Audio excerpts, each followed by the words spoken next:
করুন।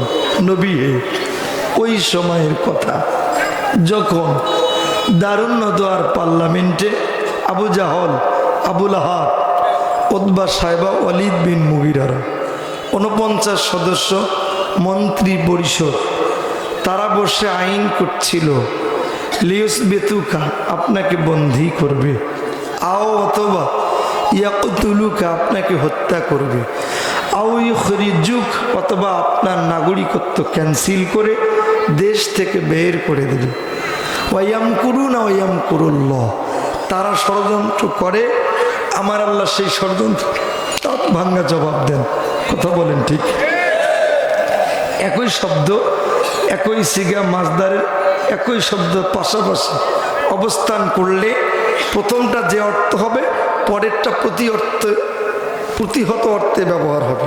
ওয়ায়ামকুরুনা, তারা ষড়যন্ত্র করে, কারা? কাফির মুশরিকরা। আমার আল্লাহ ষড়যন্ত্রের দাঁত ভাঙ্গা জবাব দিয়েছে। আল্লাহু খৈরুল মাকিরিন, শ্রেষ্ঠ কৌশলী। জোরে বলেন তো কে? সম্মানিত ভাইরা আমার, আয়াতের শুধু শানে নুজুল হয়তো আজকে বলবো, ভিতরে যাওয়ার সুযোগ হবে না। আয়াতে কারিমা নাজিল হয়েছে কখন? আমার নবীজি যখন নির্যাতনের স্টিম রোলার সহ্য করে এক পর্যায়ে মক্কায় টিকতে না পেরে মদিনায় চলে গেলেন। কথা বলেন ঠিক? মদিনায় যাওয়ার পরে মদিনার আউস খাজারাস, ইহুদি খ্রিস্টান, নাস্তিক, মুরতাদ, মাজুসি মিলে আমার ভাইরা নবীজি হিজরত করেছেন 153 জন সাহাবী সহ। জোরে বলেন তো কতজন? 153 জন সাহাবী সহ হিজরত করে মদিনায় চলে গেছেন। আমার ভাইরা মদিনার সব জনগণ মিলে সংখ্যা হলো 1117 জন। জোরে বলেন কতজন? তাহলে বলেন তো মদিনায় আমার মুসলমানদের সংখ্যা বেশি না কম? জোরে বলেন। সবচেয়ে কম আমার ভাইরা। এবার আল্লাহ রাব্বুল আলামিন আয়াত নাজিল করছেন, ইয়া আইয়ুহাল্লাযিনা আমানু, ওহে ঈমানদারগণ। আমার ভাই, অথচ মক্কায় 13 বছর কোরআন নাজিল হয়েছে, আল্লাহ ঈমানদার বলে সার্টিফাই করে নাই। জোরে বলেন কথা ঠিক কিনা? তাহলে বোঝা যায় আমার ভাইরা মাক্কি জীবনে কেন আল্লাহ ঈমানদার বলে আবু বকর, ওমর, ওসমান, আলী, খাব্বাব, খুবাইব, বিলাল, আমির হামজার মতো বড় বড় সাহাবীদেরকে ঈমানদার বলে কিন্তু সার্টিফাই করে নাই। যত মাক্কি সূরা আছে আমার ভাইরা সব সূরাতে আল্লাহ রাব্বুল আলামিন ইয়া আইয়ুহান নাস বলেছেন, ইয়া বানি আদম বলেছেন, কিন্তু মদিনায় যত সূরা নাজিল হলো আমার ভাইরা আল্লাহ পাক ডাক দিচ্ছেন ইয়া আইয়ুহাল্লাযিনা আমানু, ওহে ঈমানদারগণ। মূল কারণটা হলো আমার ভাইরা মক্কা চালায় আবু জাহল। জোরে বলেন কথা ঠিক কিনা? নবীজি হিজরত করে মদিনায় যাওয়ার পরে মদিনার সব লোকেরা বলেছে, ও মুহাম্মদ, আপনার বাবার দেশে আপনি চলে এসেছেন মদিনায়, আজ থেকে এই মদিনা আর কারো নেতৃত্বে চলবে না, এই মদিনা চলবে আপনার নেতৃত্বে। আরো জোরে কোন সুবহানাল্লাহ। এ ভাইরা, সেই জন্য আমার ভাইরা আল্লাহ আয়াত নাযিল করে ইয়া আইয়ুহাল্লাযিনা আমানু, ওহে ঈমানদারগণ। বুঝতে হবে আমার ভাইরা, এখন যদি ধরুন বাংলাদেশে যদি কোরআন নাজিল হয় তাহলে আল্লাহ আমাদেরকে ঈমানদার বলে সার্টিফাই করবে আমার, নাকি ইয়া আইয়ুহান নাস বলবে? একটু আওয়াজ দিতে হবে। তোরা বলেন কি বলবে? আমাদেরকে আল্লাহ ইয়া আইয়ুহান নাস বলবেন না ইয়া আইয়ুহাল্লাযিনা আমানু বলবেন? কোনটা বলবেন? নাস বলবেন, আমানু বলবেন, নাস বলবেন। কি বলবেন? কেন? কারণ মূল জায়গায় কোরআন নেই। কথা বলেন ঠিক কিনা? যারা বলেন তাহলে সেই জায়গায় কোরআনটা যাক, আমরা চাই কি চাই না? কারা চাই? দু হাত তুলে একটা তাকবীর দিয়ে দেখাই।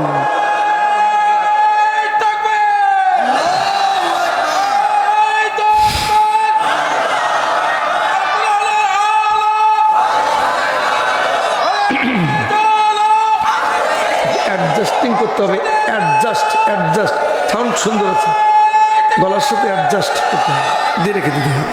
সম্মানিত ভাইয়ারাম, তাহলে বোঝা যায় টঙ্গীর ময়দানে যত লক্ষ কোটি লোক উপস্থিত হোক না কেন, আমার ভাইয়েরা চরমনাইয়ের মাহফিলে যত লক্ষ মানুষ যাক না কেন, শর্ষিনার মাঠে যত লক্ষ কোটি মানুষ যাক না কেন, এই মুহূর্তে বাংলাদেশে আমার ভাইয়েরা আমাদেরকে আল্লাহ ইমানদার বলে সার্টিফাই করবে না, এটার থেকে বোঝা যায়। জোরে বলেন কথা ঠিক কিনা?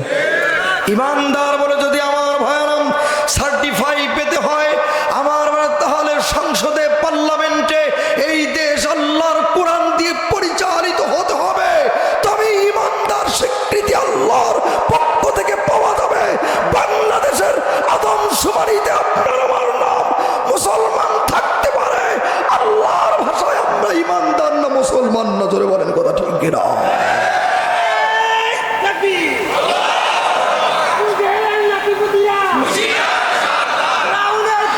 সম্মানিত ভাইরা আমার, গভীর মনোযোগ দিয়ে কথাগুলো শুনবেন।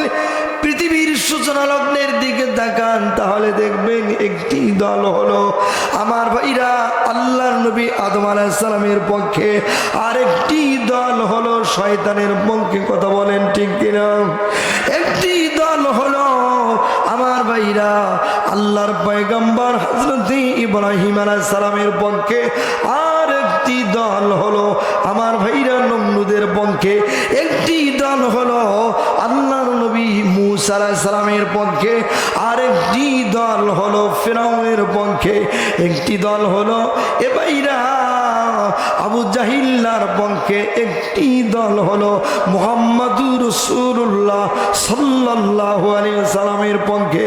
আজও যদি গোটা পৃথিবীতে গভীর নিবিষ্টে তাকান, তাহলে দেখবেন একটি দল হলো এই মহাসত্যের পক্ষে, আর একটি দল হলো এই মহাসত্যের বিপক্ষে। ধরে বলেন কথা ঠিক কিনা?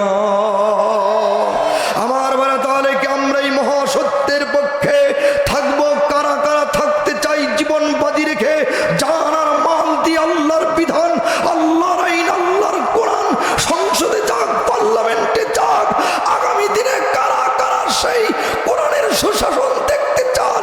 আজকের মাহফিলে প্রমাণ করতে হবে।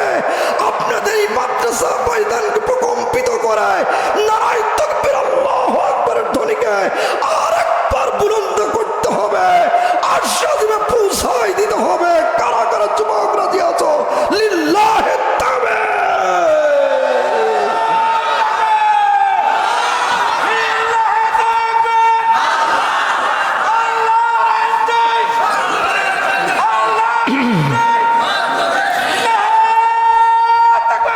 আলহামদুলিল্লাহ। আমার ভালো খেয়াল করুন, তাহলে 49 সদস্য মন্ত্রী পরিষদ তারা আইন করছিল নবীজিকে কি করবে, আইন হচ্ছে।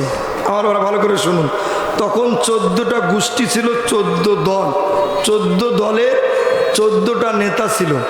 আমার ভাই এর ভিতরে একজন হলো বুড়ো মানুষ আমর ইবনে হিশাম, আবু জাহলের একমাত্র উপদেষ্টা। কি নাম বললাম? আমর ইবনে হিশাম। আমার ভাইরা এক একজন এক এক মতামত দিচ্ছিল, মুহাম্মদকে হত্যা করা হোক অথবা দেশ থেকে বের করে দেওয়া হোক। ভাইরা আমার, তখন পিছন থেকে বুড়ো মানুষ বলছে, বেটারা তোমাদের মাথায় কোনো ঘেলু টেলু নাই, রাজনীতি বোঝো না, মুহাম্মদকে তোমরা ধরে আনো। আবু জাহিল্লা বলে, চাচা ঠিকই বলেছেন, এদের রাজনৈতিক কোনো ব্রেন নাই, যেন তেন করে একটা মামলা দাও, দিয়ে মুহাম্মদকে জেলখানায় ঢোকাও। নাউজুবিল্লাহ বলে। ভাইরা আমার, নবীজি সহ আমার ভাইরা 53 জন সাহাবীরা বন্দী হয়ে গেল। আমার দেশে যেখানে আইন হয় ওটার নাম হলো সংসদ ভবন, আর ভারতে যেখানে আইন প্রণয়ন হয় আমার ভাড়া বিধানসভা বলেন আর মন্ত্রসভা, আমেরিকায় হোয়াইট হাউস, ওদের হলো দারুন নজর পার্লামেন্ট। আমার বারা কোনো পার্থক্য নাই। মনে রাখবেন, আমার দেশে কেন্দ্রীয় কারাগার হলো ঢাকার রানীগঞ্জে।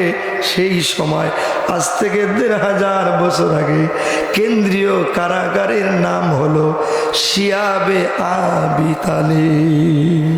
কি নাম বললাম? শিয়াবে আবি তালিব। নবীজিকে বন্দী করা হলো ৪২ জন পুরুষ সাহাবী আর ৮ জন মহিলা সাহাবিয়া, ৩ জন ছোট শিশু সাহাবী বন্দী হয়ে গেছে। এ ভাইরা, নবীজিকে বন্দী করা হলো। আবু জাহল আইন করলো, একের পর এক সংশোধনী আনলো তাদের সংবিধানে। আমরা দেখেছি আমাদের জাতীয় নেতৃবৃন্দকে বন্দি যেন তেন করে মামলা দিয়ে বন্দি করে একের পর এক সংবিধান সংশোধন করে আমার ভাইয়েরা জেল জুলুম এমনকি নির্যাতন ফাঁসির কাস্টে ঝুলিয়েছে। এগুলো নতুন কোনো ঘটনা নয়, ইতিহাস নয়। আমার ভারত ১৫০০ বছর আগে আবু জাহিল্লার দেওয়া সুন্নত তারা বাস্তবায়ন করে গেছে। ভাইরা আমার, নবীজিকে বন্দী করে ৩ বছরে ৩টা আইন করেছে, ৩ বার সংবিধান সংশোধন করেছে। করার পরে এ ভাইরা শেষ বছরে সব কথা কেটে দিলাম। শেষ বছরে আইন ছিল যারা নবীকে দেখার জন্য আসবে তারাই এখানে জেল গেটে অ্যারেস্ট হবে, বন্দী হবে। তাই করা হলো। ৩য় বছরের আইন হলো, প্রথম বছরে আইন হলো বন্দী করা হবে। ২য় বছরে আইন হলো তাদেরকে জেলখানায় ভরবে। ৩য় বছরে আইন করেছে আর মোহাম্মদকে খানা পিনা দেওয়া যাবে না। আমার ভাইরা খানা পিনা বন্ধ করে দিয়েছে। একবার যায় জেলখানার ভিতরে আর কোনো খাবার নাই, কোনো পানি নাই। ভাইরা সিরাত ইবনে হিশাম পড়ে দেখবেন ৫৭ পৃষ্ঠা থেকে ৮৩ পৃষ্ঠা নবীজির জেল জীবন। আজকের আলোচনার বিষয় হলো ইমপ্রিজন লাইফ অফ রাসূল সাল্লাল্লাহু আলাইহি সাল্লাম। রাসূলুল্লাহর জেল জীবন কত কঠিন। ৩ বছর ৩ মাস ৫ দিন জেল কেটে নবীজি যে বের হয়েছিলেন। আমার ভাইরা সেই কথাগুলো আজকে বলবো, ভালো করে শুনবেন। আমার খাবার শেষ হয়ে গেছে, পরন্ত বিকেলে শুধু চামড়া আছে। ওই যে হাতিয়া নিয়ে এসেছিল আমার ভাইরা পশুর চামড়াগুলো পরন্ত বিকেলে জেলখানার উন্মুক্ত ময়দানে রেখে দেওয়া হতো। সারাটা রাত ধরে শিশির ভেজা ফোঁটা ফোঁটা পানি পড়ে চামড়াগুলো নরম হতো, মোটা হয়ে যেত। সাহাবীরা আল্লাহর নবীজি তারা খেয়ে জীবন বাঁচিয়েছে। এ ভাইরা, পানি না দেওয়ার কারণে বাবলা গাছের পাতাগুলো ছেড়ে হাতে মর্দন করে যে রসটুকু বের হতো সেই রস খাইয়া খাইয়া সাহাবীরা আর নবীজি জীবন বাঁচিয়েছে। ওদিকে ছোট শিশু সাহাবীরা ডাক দিয়ে বলে, মাগো কই গেছো রে মা, আমাদেরকে দুধ দাও না, আমাদেরকে পানি দাও না। আমার ভাইরা দীর্ঘদিন আবু জাহিল্লা খানা পিনা না দেওয়ার কারণে মহিলা সাহাবীদের বুকের স্তনের দুধ শুকে গেছে, কোনো দুধ নাই, কোনো পানি নাই। এক পর্যায়ে ছোট ৩ জন শিশু সাহাবী আমার ভাইরা শিয়াবে আবি তালিবের কেন্দ্রীয় কারাগারে দুধের অভাবে, পানির অভাবে আমার ভাইরা তারা জীবন দিয়ে চলে গেছে। আল্লাহর জান্নাতের পেয়ালা পান করে তারা শাহাদাতের নজরানা পেশ করেছে। এ ভাইরা, এই পৃথিবীতে ইসলাম এমনিতে আসে নাই। লক্ষ শহীদের আমার ভাই, লক্ষ লক্ষ কোটি কোটি শহীদের জীবনের রক্তের বিনিময় এই পৃথিবীতে ইসলাম এসেছে। পৃথিবীতে যত স্বৈর শাসককে বিদায় করতে হয়েছে, রত্ন ছাড়া বিদায় হয় নাই। সেই জন্য ৫ই আগস্টে আমার আর দেশের তরুণ ছাত্র জনতা, আবাল বৃদ্ধ বনিতা ৮০ বছরে বৃদ্ধ থেকে নিয়ে নাবালেগ ছোট শিশু বেগুনা মাসুম বাচ্চারাও জালিমদের রাইফেলের গুলিতে রেহাই পায় না। কথা বলেন ঠিক কিনা? এ ভাইরা ভুল বুঝবেন না, 3700 মানুষকে হত্যা করে 5 আগস্ট পর্যন্ত 13ই জুলাই থেকে 5 আগস্ট 3700 মানুষের জীবনের বিনিময় রক্তের উপরে দাঁড়িয়ে এই দ্বিতীয় স্বাধীনতা অর্জিত হয়েছে। সেই স্বাধীনতা ম্লান হতে দেয়া যাবে না। যদি কোনোভাবেই ম্লান হয়ে যায় আমাদের নেক্সট প্রজন্ম, আমরা তো ভালো থাকবোই না, আপনার নেক্সট প্রজন্ম, আপনার পরবর্তী প্রজন্মরা নিরাপত্তা পাবে না। জোরে বলেন কথা ঠিক না? মনে রেখো, সত্যিকারে যদি সুখী সমৃদ্ধশালী শান্তিপ্রিয় বাংলাদেশ বানাতে হয় তাহলে ইসলাম ছাড়া কোরআন ছাড়া সেই বাংলাদেশ বানানো কখনো সম্ভব নয়। আমরা দেখেছি আমার ভাইরা, আমরা দীর্ঘ সময় স্বাধীনতার 54 বছরে দেখেছি, আমরা বাবার শাসন দেখেছি, স্বামীর শাসন দেখেছি, ওখানে শেষ না চাচার শাসন দেখেছি, আমার ভাইয়ের স্ত্রীর শাসন দেখেছি, এরপরে বুবুর শাসন দেখেছি, স্বৈর শাসকের শাসন দেখেছি। সব শাসন থেকে সব কিছু শেষ, আগামীর বাংলাদেশ কোরআনের বাংলাদেশ। কথা বলে আমার ঘরে খেয়াল করুন। তাহলে তারা যতই নির্যাতন স্টিম রোলার চালাক না কেন, আপনারা মনে করেছিলেন এই আমার ভাইরাই স্বৈর শাসক মনে হয় মরা ছাড়া যাবে না। আমার না, আমাদের ধারণাটা ছিল ভুল। আমরা ওয়াজ করেছি ফেরাউনের স্বৈর শাসকের, আমার নমরুদের, ফেরাউন, সাদ্দাত, আমার ভাইরা কারণ হামানের, আমরা বিশ্বাস করতে পারিনি, কিন্তু আল্লাহ পাক সব জবাব দিয়েছে, দেখিয়ে দিয়েছে। জোরে বলেন কথা ঠিক কিনা? সম্মানিত ভাইরা আমার, আল্লাহ রাব্বুল আলামিন সূরা ইব্রাহিম 42 নম্বর আয়াতে সেই কথাটাও জানিয়েছে। আল্লাহ বলেন ওয়ালা তাহসাবান্নাল্লাহ গাফিলান আম্মা ইয়ামালুল যালিমুন। তোমরা ধারণা করো না, ওয়ালা তাহসাবান্নাল্লাহ, আল্লাহর উপরেই ধারণা করো না, গাফিলান, যে আল্লাহ গাফিল হয়েছে, আল্লাহ অমনোযোগী হয়ে গেছেন। না, আল্লাহ বলছে আম্মা ইয়ামালু, আম্মা ইয়ামালু, তারা যে আমল করে, যে অ্যাক্টিভিটিস কার্যকলাপ এই দেশে চালিয়েছে, করেছে, আল্লাহ বলছে এগুলো আমি আমার নখদর্পণে রেখে দিয়ে দিয়েছি। ইয়ামালু যালিমুন, জালিমরা যা করেছে সব আমি আল্লাহ আরশে আজিমে বসে আঙ্গুল চুষি নাই, আমি আল্লাহ কুদরতি পার্লামেন্টে সব নখদর্পণে রেখে দিয়েছি। জোরে কোন কথা ঠিক কিনা? বলে এটা কেন? ইন্নামা, শুধুমাত্র কেবলমাত্র লিয়াখিরুহুম, তাদেরকে ছেড়ে দিয়েছি এই জন্য, লিয়াউমিন, সেই দিনের জন্য। লিয়াউমিন মানে হচ্ছে আধুনিক তাফসীর গত 5 আগস্ট, ওই দিনের জন্য আমার ভাইরা তাশখাসু ফিহিল আবসার, যেদিন তাদের চোখ ম্লান হয়ে যাবে, সেদিন তাদের চোখ ম্লান হয়ে গেছে, কোনো কথা বলতে পারেনি। জোরে বলেন আল্লাহর এই আয়াত 100 সত্য। আমার ভাড়া জোরে বলেন কথা ঠিক কিনা? তাদের ব্যাপারে আল্লাহ সিদ্ধান্ত দিয়েছেন। আমি কি একটু বলবো? চলবে না বন্ধ হবে? কারা কারা চলার পক্ষে দুহাত তুলে লিল্লাহি তাকবীর। গরম পানি দিয়ে রাখলে ভালো, গরম পানি। সম্মানিত ভাইয়ের আমার খেয়াল করুন, আমার ভাইয়ের আল্লাহ সূরা সাফফাতের 22-23 নম্বর আয়াতে বলেছেন তাদের ব্যাপারে করণীয় কি। কষ্ট হচ্ছে?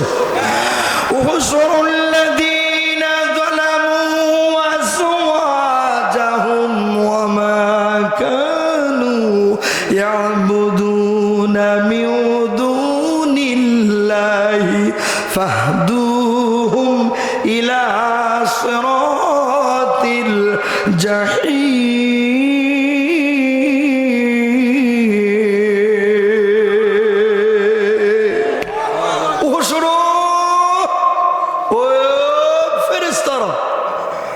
একত্র করো প্লিজ। এই যে দুজন মুরব্বী কেন উঠেছেন আপনার? প্লিজ, কি সমস্যা বাবা? কি সমস্যা? ও শোনো, এটা আমলের সিগা, ওলামা কেন এখানে আছে, ভালো করে শুনবেন। ও শোনো, তোমরা জমা করো, একসাথে করো। তাফসিরে আছে তাদেরকে হ্যান্ডকাপ পড়ো, শিকল পড়ো। কিসের জাহান্নাম?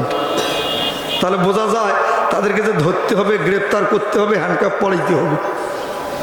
কথা বলেন। ও শোনো, তোমরা জমা করো। কাদেরকে জমা করবা? হ্যান্ডকাপ বানাইবা, শিকল লাগাইবা। আল্লাযীনা যালামু, যারা জুলুম করেছে। কারা জুলুম করেছে বুঝতে পারতেছেন তো?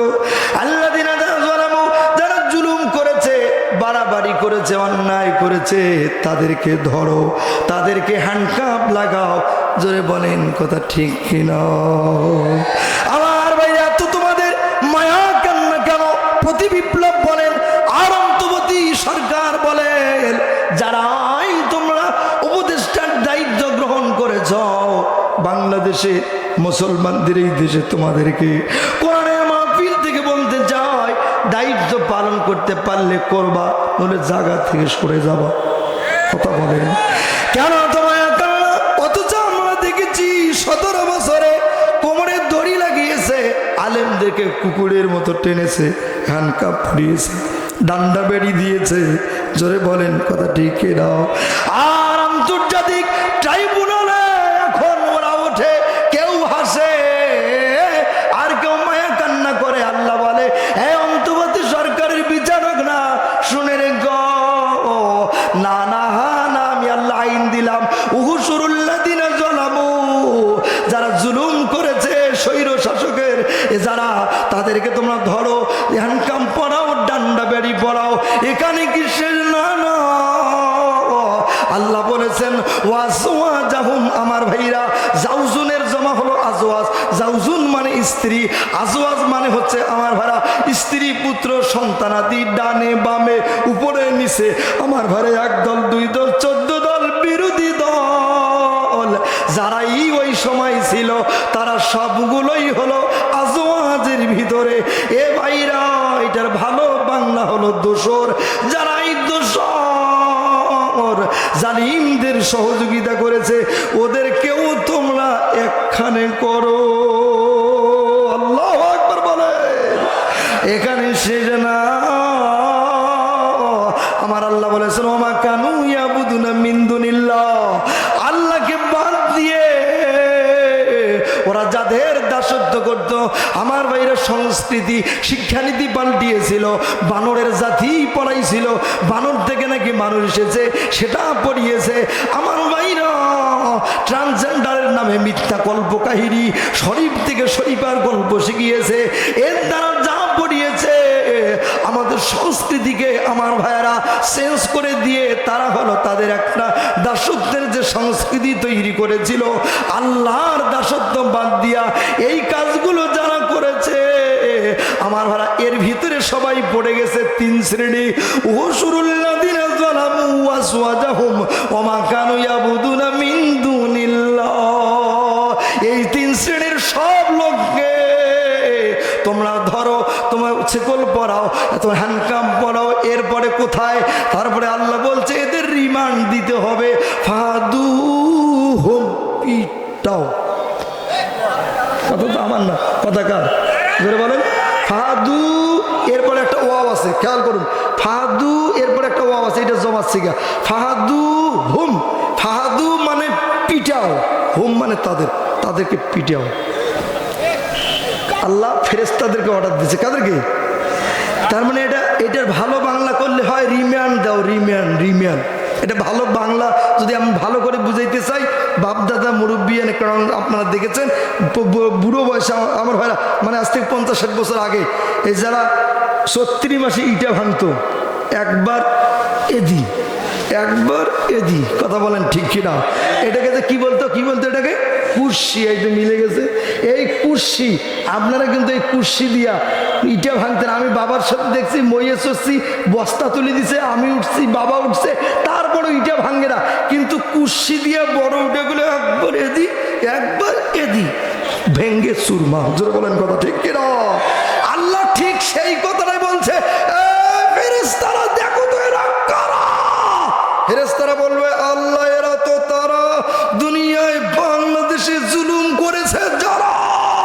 কয় কুর্সি নিয়ে খাড়া।